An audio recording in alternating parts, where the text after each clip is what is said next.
Welcome to Daily Grind Code. You're in the right place to learn about those pesky lambdas. It is a foundation of functional programming, and it is extremely important for you to understand how to code on Android and to make you a better coder. The Kotlin or even the Android documentation is not that beginner friendly, and in this video I'll break down for you lambdas, which are used extensively in the documentation, so you can save yourself some headaches and time. The documentation, at times, is water hosting newbies and is unfriendly. It heavily relies on lambdas, so let me do the hard work for you and break it down for you. First, we need to talk about the building blocks of lambda. For you to call up lambda, you need to make a val, and then the name of the lambda with a colon, the function type. That's a way for the lambda to know what's going in and what's going out. And at times you don't need it if it can be deduced from the body or where the brackets are. Like, it knows the parameters. You would have to state the parameters and then the body itself. So the body would be just what it's doing to the parameters. So it can print, it can do whatever you want. And for you to call it, you have to call the name. So for us it would be lambda1 and the parameters. And we're gonna go over an example, a basic example of summing two numbers, and that's our building block for now. So we're gonna sum two integers using lambdas. For our function type, we're gonna have two integers going in. That's what happens when we sum. You need two integers and you make it into one. So one's going to be the output. So it's going to be, here it is, int for the input, and out comes one integer. And this is just a val, colon, and you need an equal signs. And technically the body is this, the x plus y, and the x int and y int are the parameters. And this should be capitalized, of course. And how you call it would be sum lam. Oh, two integers are going in, one is going out, and the body is x plus y. Here is our lambda that we had. We can sum like 2 and 3, 2 and 3, which should be right, 5. Val result equals sum. And then we print it, print ln the result, and we should get that it's 5. And there we go. So this is our first lambda, and we're gonna build up on this. So going back to our lambda, I want to focus on the function type. That is the stuff from the colon to the equal sign. So it's the parentheses, int goes to int. And it can get confusing at times because you can put in a lambda itself, so it's going to be that thing as a parameter and then another output, and it can get very hairy very quickly. So let's take it slow and look at the function types for now. Just to iterate, the function type will be this, int goes to int. And in the documentation, they just treat it, the whole time they just talk they just talk in letter type, in letter terms. So there's paragraphs and paragraphs with just this, and they're trying to explain concepts, and it's just for you to know that this is the same as that. Or you can use strings and, like I said, lambdas or whatever, objects. But there's just some special cases with what happens if there's nothing going in or nothing going out. That's when there's some special cases with unit type. So I'll talk about that in the next slide. I just want to show some special type. It'll be like if you have an integer, you would use int. If you don't have anything, you just use the unit type. So it usually comes in handy when using like a click listener on a button. So nothing's really going in or out. You just need to know, hey, when I hit this button, let's run this function. So for that, you would have to play with units. So I'm going to go through some rules. Of course, unit is used when no input is used. This is something we kind of saw with an int, so you need to be able to have both of them.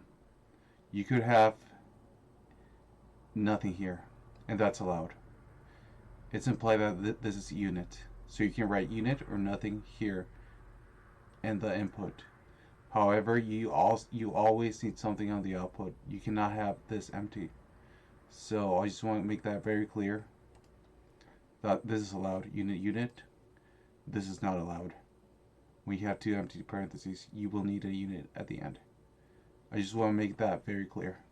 And the next thing we're going to talk about will be different ways that you can say implicitly the same lambda. So there's some rules like the one we just went over right now, and I'm going to go over more. You can omit like bodies, and I'll just go over detail. Next, I want you to consider that the lambda itself, it's being redundant in our example if you write it fully. So for the function type, it has ints, two ints inside of parentheses. Then the output, the arrow, to an int. So it's telling the lambda that two ints are going in and one is coming out. And we also have the body, which is x plus y, the curly braces, and like I'm gonna call it the body parameters. And it's saying x is an int and y is an int, with having a semicolon, a colon within the x and the int, and also the y and the int. So it's telling it twice that two integers are going in, and that's kind of redundant. So you could take out like the ints, the types, and the curly braces, or you could also take out the function type entirely, because it knows that when you add two integers, an integer is going to come out. So it's inferring that. So let's take out the function type just to show that it works quickly. There we go. We got a 5. Good.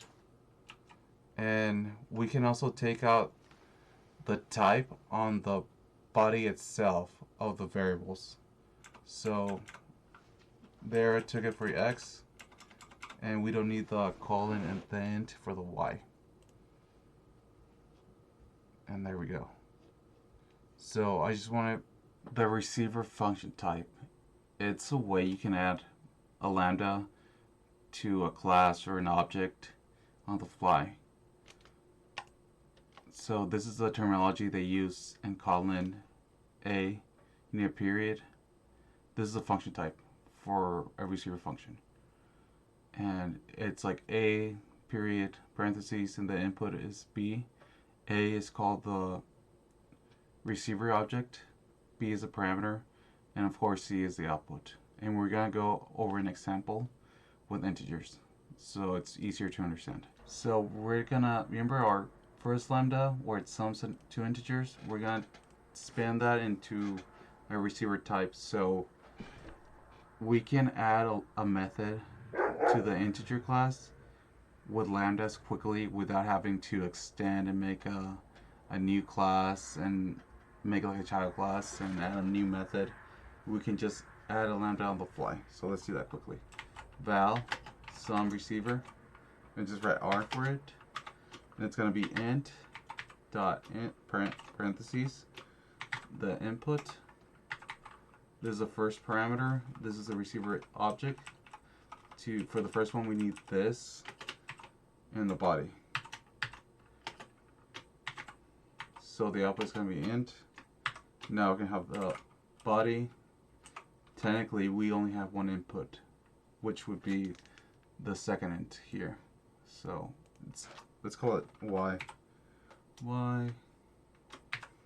type int, now the go to, and the x is technically this, would be the first one, and then the y plus y.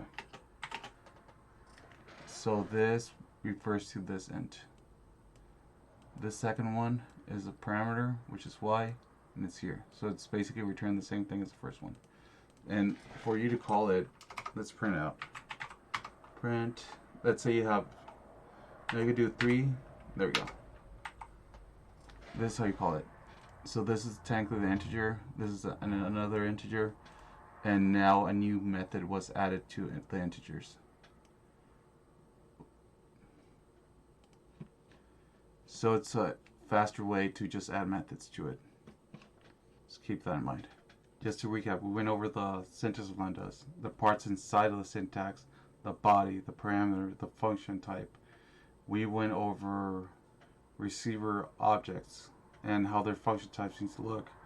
And we also look at examples. So hopefully it's clear for you how to use Lambdas and be able to read more advanced stuff if you come up and see it. Hope you enjoyed this video. Make sure you like and subscribe and comment. It really helps out, and I'm looking forward to making new videos, and maybe you can see them somewhere in the thumbnail up here.